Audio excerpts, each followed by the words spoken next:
We're joined by Carlan Gay. Carlan, how's it going, man?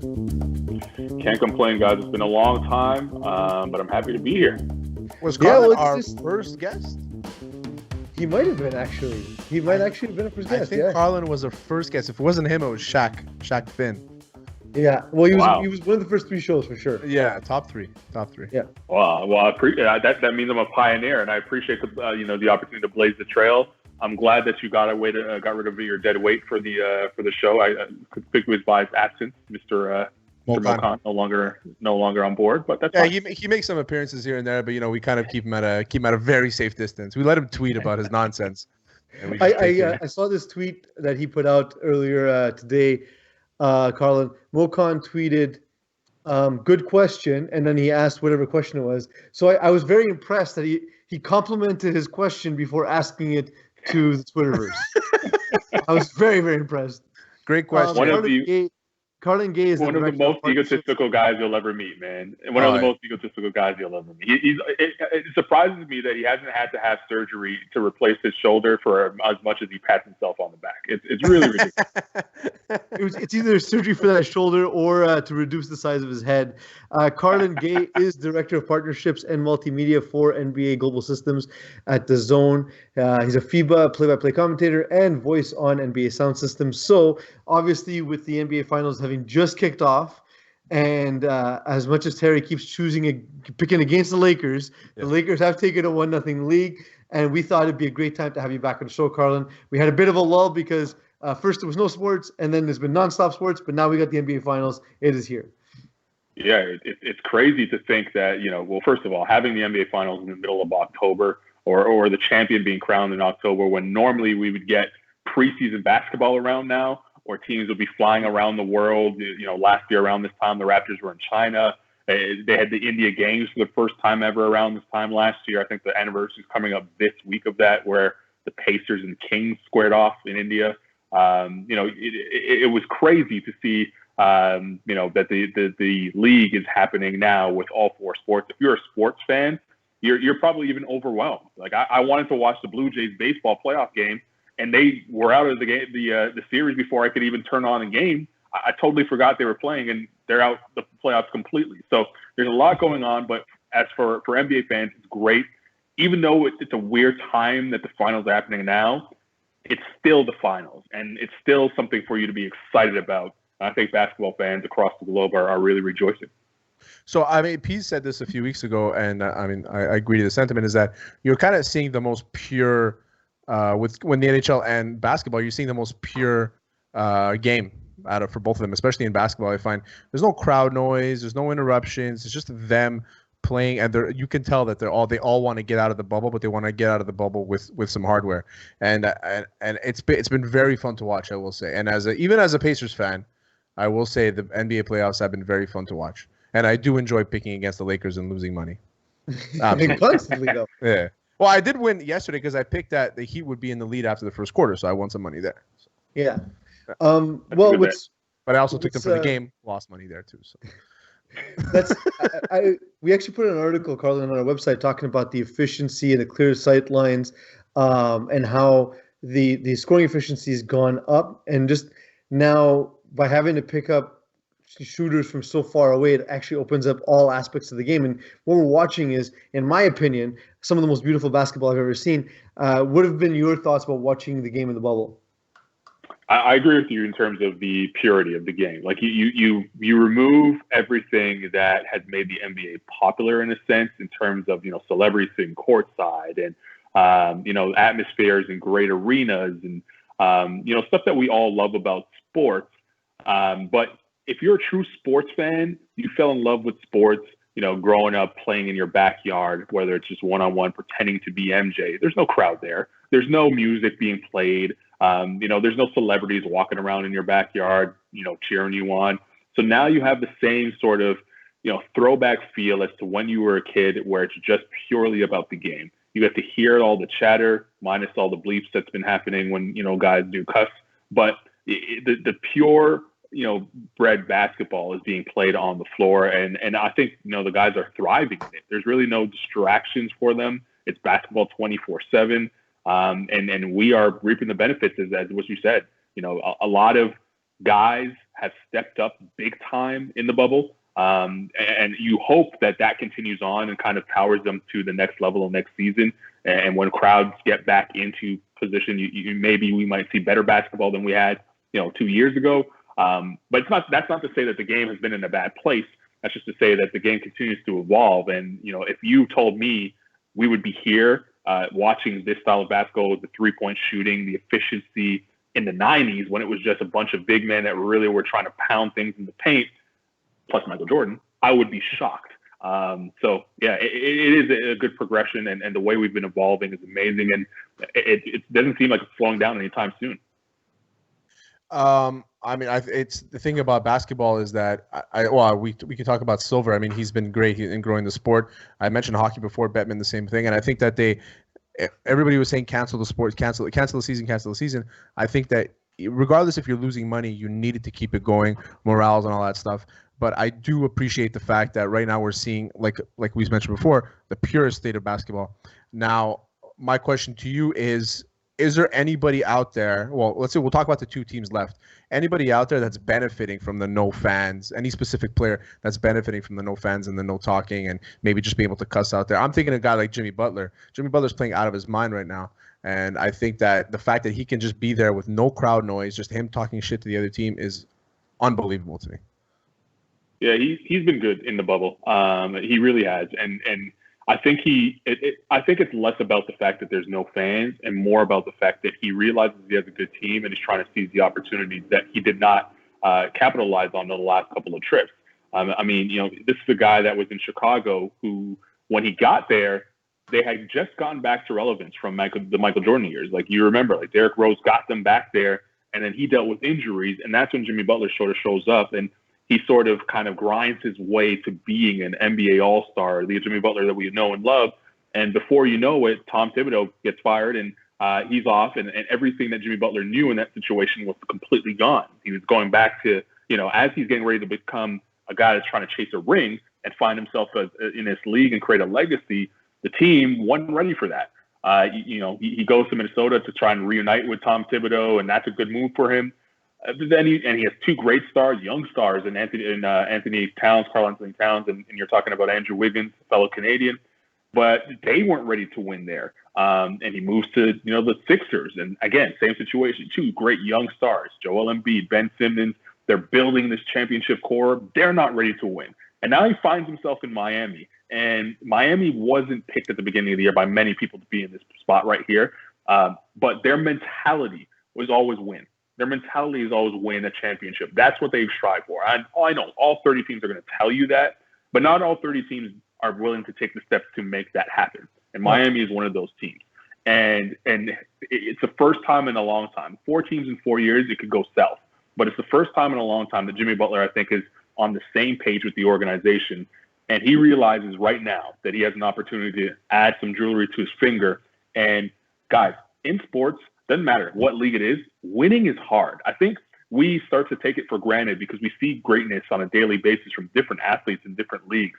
You talk about LeBron James going to 10 finals, and we kind of take that for granted and think to ourselves, like, that should happen. The Warriors just went to the finals for 5 straight appearances, and we kind of get bored with it as fans. But the reality is winning isn't hard. Like, it's hard to not just get to the finals, but it's also hard to win the finals. And a guy like Jimmy Butler is seizing that opportunity, whether there was going to be a 20,000 crowd, 20,000 people in the crowd yelling, screaming, or it's just, Fred VanVleet's daughter waving. He's going to come out on the floor and dominate. A lot of cute little babies there, but he's there to win championships. So I don't think he would have cared where he would have played. So, Carlan, you mentioned, about how winning is hard. And one of the things that came up when I was researching my article was that I just hadn't realized this, that the Heat have taken 3 different cores in 15 years to the finals a combined 6 times now. So, like, that to me is absolutely impressive. Have you ever seen a precedent like this in, let's start with basketball, but any sport really, to be able to rebuild completely 3 times within a decade and a half and make it to the finals with such regularity? I think the closest thing we've probably seen to that might be stuff that the Yankees have been able to do with, winning in the 90s and then rebuilding. But they're in a non-cap sport. Yeah. So it's kind of a little bit unfair. The Patriots, obviously, in the NFL, but they had the one guy that stuck there and the coach that has been there for years, and Tom Brady and Bill Belichick. They were able to win in different ways and had different players come through that system and still have some success. And I know in hockey early on, you think about, the Red Wings, even though they didn't win at a high level each and every single time, they rebuilt pretty quickly and had things turn around. They had the Larionovs and those guys, and then they moved on to the Datsuks and those guys, and were able to have success in that window. Didn't turn out to be successful championship-wise, but they had a lot of success in those kind of eras. So when you talk about the NBA, like I said, it's hard to win.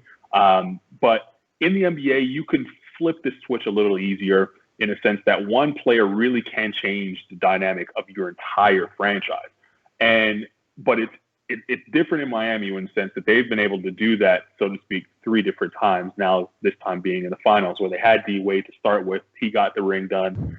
They had LeBron James, D-Wade, and Chris Bosh. They were able to win there. And now they have Jimmy Butler with an opportunity to see if they can add to that legacy. I think the one thing that sticks out to me the most about all of what Miami is doing, and, Pat Riley's going to get a lot of credit for building that and Heat culture, but I think Erik Spoelstra kind of gets left out of that mix a little bit. And when you're talking about head coaches in the league, he's the second longest tenured head coach in the league behind Greg Popovich. He's been around the organization for now 25 years.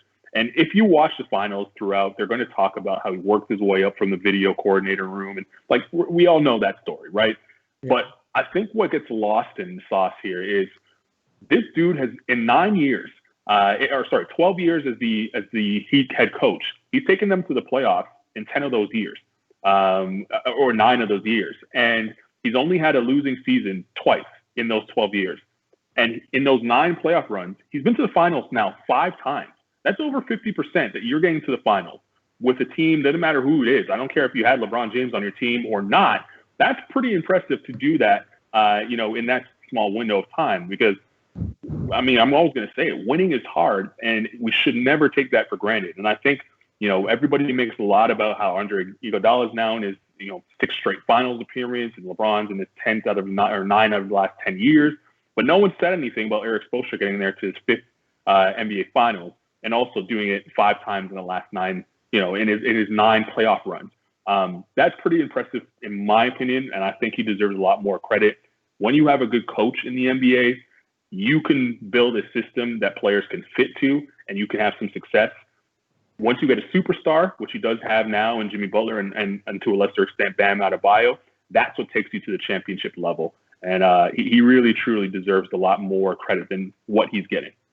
So, I think it's obvious that LeBron and AD are the 2 best players, but the next best 5 players are most likely they're all the Heat players. You talk about maybe not necessarily talent-wise. There's a bunch of guys on the Lakers that are maybe more talented than some of the players on the Heat, but I think that Spoelstra brings that environment where it's everybody's going to play properly. They're going to do everything the right way.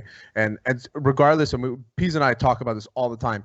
We're extremely high on Spoelstra. We've always been. And the reason is that, the story of him being a film guy, for sure, everybody knows that. But the fact that even if you had LeBron James, Chris Bosh, and Dwayne Wade, you still have to coach these guys. You know what I mean? Yeah. You're coaching. That's not easy to do. Yeah, you're coaching superstars. And I think that LeBron James is a very smart guy, and he's a coach on the court in another way. But I think every coach can benefit from having a guy like that for sure. But you still have to manage these guys and have them buy into a system and kind of forget about maybe something that that they want to do. And I think Spoelstra, he doesn't get the respect he deserves as one of the best coaches in the league. Yeah, one of the things too, to your point, Carlan, they talk about the film room, but this is a guy who Pat Riley stepped down from the coaching position to promote over himself. And for a guy with the ego of Pat Riley to be able to do that, there must be something special about this coach, and we've seen that. To your point. Yeah, and you think about when I think about the biggest compliment I could pay to Spoelstra is look at LeBron James. All right, he's been now on his 3rd team. And you look at the coaches he's had in his NBA career. Every time he's left a situation, the coach hasn't gotten a head coaching job since. Mike Brown, he had him as a head coach. He was fired. He's never gotten a head coaching job since. David Blatt, that was obviously a disaster. He's back in Europe. Ty Lue, he got the 3-1 in the finals. He was able to win the championship with Ty Lue. Ty Lue hasn't been a head coach since. Erik Spoelstra is the only one that's been able to stand the test of time without LeBron James. And that doesn't often happen in sports. So that, to me, shows you that he belongs in this league. Because, when you coach a guy like LeBron or a talent like LeBron, it's rare that your head coach gets any sort of credit. And we see it in all sports. It's not just the NBA. Like Bill Belichick, there's always the argument whether or not he would be able to be successful without Brady or whether or not Brady would be able to be successful without him. We're finally going to be able to find the answer this year. Maybe it's a little too late to really and truly find that out, but we finally get some answer in a way. And in the NBA, it's no different. Phil Jackson was questioned about whether or not he could win without Michael. Well, he goes to LA and proves that, and now he's in the upper echelon of one of the greatest coaches of all time. And that same thing happens with Pat Riley. He leaves the Showtime Lakers, takes the Knicks to the finals, and wins a championship with the Heat, and now he's elevated to all-time greatness. So I think Erik Spoelstra has an opportunity, and it's one of the storylines I would love to see in this finals is truly, if he was able to win this series, now you no longer talk about, everyone knows he's a good coach, but now you put him in the conversation of being a great coach because he's proven that he can do it with multiple different teams, different styles of basketball, and he doesn't have a true superstar on his team. He has all-stars, but no true number one player in the league. So as a Pacers fan and as a Greek person, I have to ask you two questions. One is Oladipo is going to be gone out of Indiana. I think it's obvious. Where would he land? I mean, everybody's talking about the Lakers. Is that a possibility, or can the Pacers keep Oladipo? Or if not, where's he going to land? Well, why would you want to get rid of him? What's the rush in getting rid of Victor Oladipo? You can't say that this year's the reason. But he can ask all he wants. He's still in their contract, right? Like you can't say that this year is the year that proved to you that he can't play basketball because we didn't even see him play. Like the dude was coming off a major injury that very few people come back from. You have to allow him time, and it was a weird situation where he said before the bubble that he wasn't going to play because he wasn't ready. And then all of a sudden, like a week before, found out who knows what happened. I think it was money related, but who knows truly what happened. And then he starts playing again, and he obviously clearly wasn't ready. He wasn't the Victor Oladipo we know and love.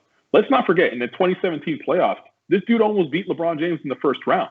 He looked as one of the 12 best players in the NBA at that time. So I'm still going to view Victor Oladipo as a guy that can get back there.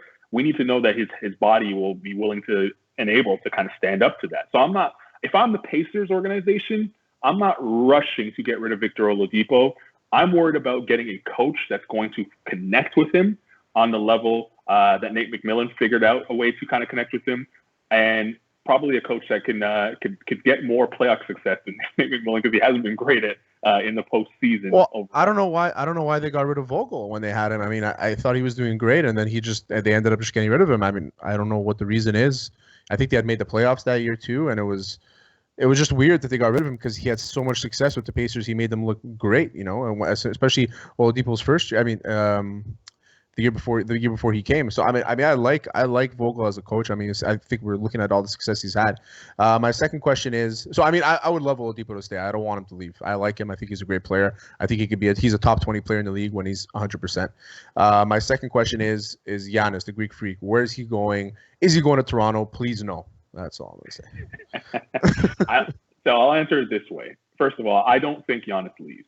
I think the Bucks organization will try to do everything they can to keep him and make him happy. Whether or not their moves actually, turn that team into a championship situation, that remains to be seen. I'm very critical of their head coach, Mike Budenholzer. I think he's, a good coach, but lacks the ability to make those adjustments that need to be made from game to game in the playoffs. And we saw that twice now.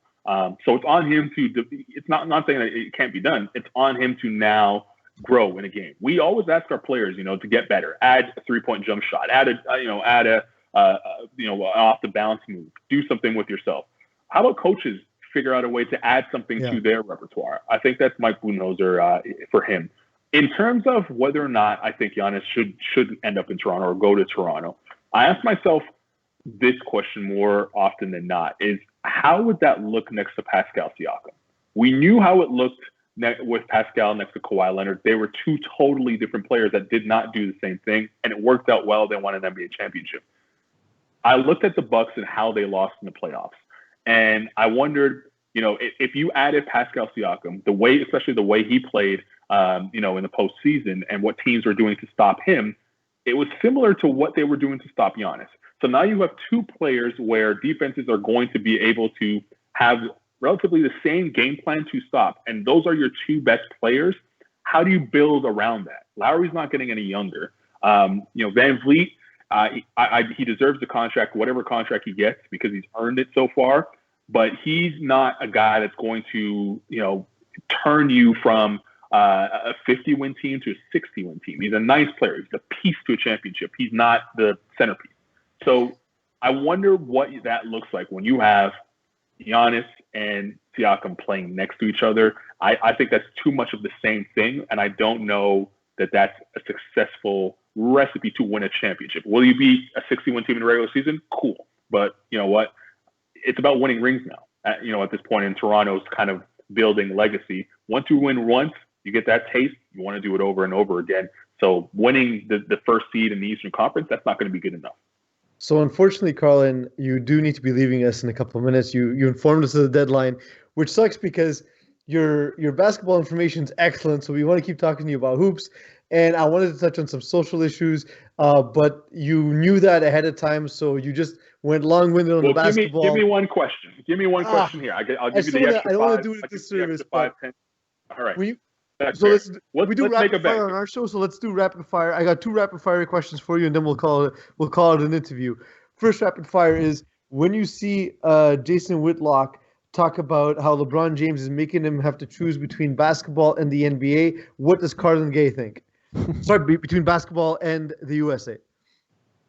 Well, as a non-American, it's easy for me to say that's a non-choice because you can separate for the same people that, shout out, keep sports out of politics. They can easily keep, their political views out of it essentially. And I'm not a believer in, social justice issues being a political issue. I think it's a humanity issue first before anything. So that would be my short answer to that in a rapid fire.